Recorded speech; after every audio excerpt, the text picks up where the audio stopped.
হুতুমপুর গ্রাম। আর গজনী ভূত হচ্ছে এই গ্রামের ভূত সমাজে নতুন হিসেব রক্ষক। তার দায়িত্ব পড়েছে অতীত, বর্তমান ও ভবিষ্যতের সমস্ত ভূতের হিসাব রাখা।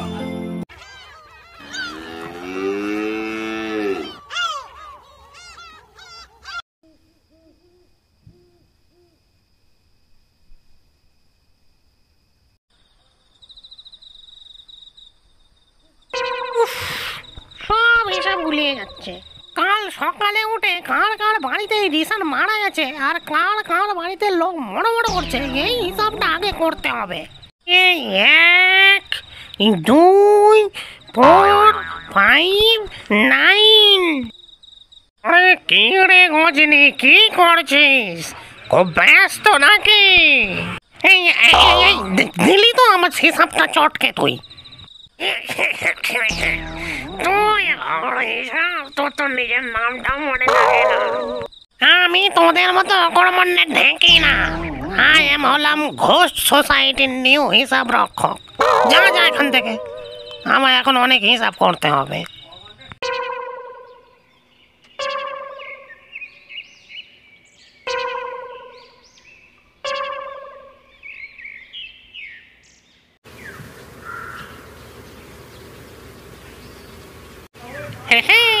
গুড মর্নিং বৌদি।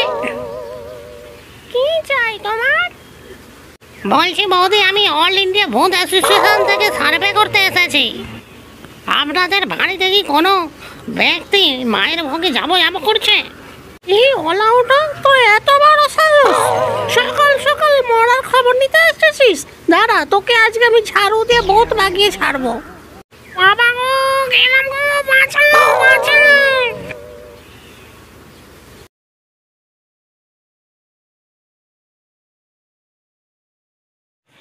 কি গজনী, খুব চিন্তায় আছো মনে হচ্ছে?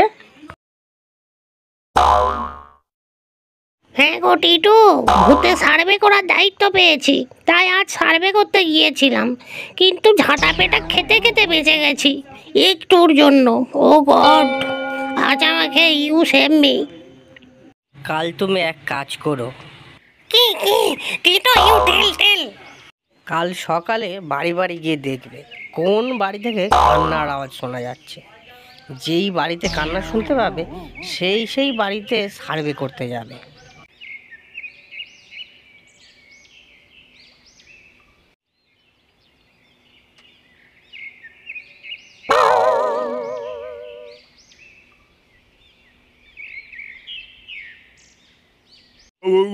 বাবু বাঁচাও, কি কষ্ট, কি যন্ত্রণা হচ্ছে গো। হ্যাঁ নমস্কার স্যার, আমি অল ইন্ডিয়া ভূত অ্যাসোসিয়েশন থেকে এসেছিলাম। আপনি কি পটল তোলার জন্য কাঁদছেন? আমি কেন কাঁদছি বলছি তোমাকে, তার আগে তুমি একবার পেছন ফিরে দাঁড়াও দেখি। শালা, আমি খাচ্ছি আমার পেটের ব্যথায়, আর তুমি বেটা আমাকে পটল তোলাতে এসেছো?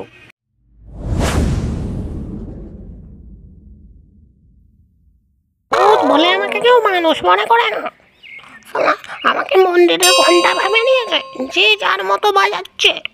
সবার হিসাব আমি নেব। তোরা তো একদিন সবাই মরবি, তোদের হিসাব আমিই নেব।